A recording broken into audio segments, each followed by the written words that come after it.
Pues lo que nos han trasladado es bastante útil y práctico porque se adapta un poco a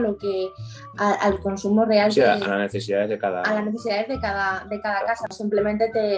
te explican lo que es una factura, las partes que contiene y de forma muy, muy práctica cómo puedes reducir. Te orientan. Te orientan. Que es cierto que en los últimos meses se estaba hablando mucho de todo el tema de la luz y la verdad que como no teníamos muy claro en qué consistía, sí que habíamos oído hablar de unos horarios más económicos, pero bueno, ante la poca información y como siempre en televisión no sabes hasta qué punto es verídico, pues bueno, decidimos apuntarnos a la iniciativa.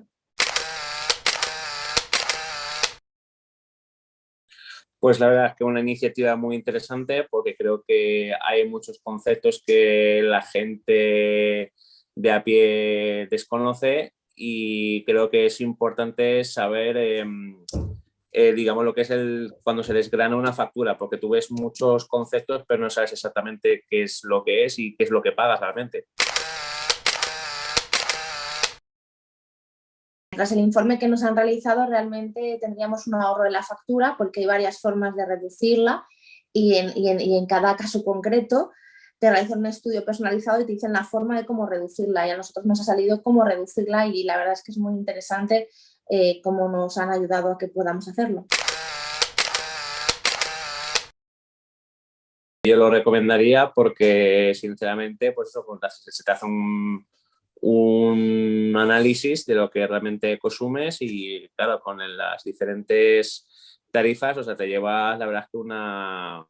sorpresa bastante grande de lo que se supone a nivel anual el ahorro económico.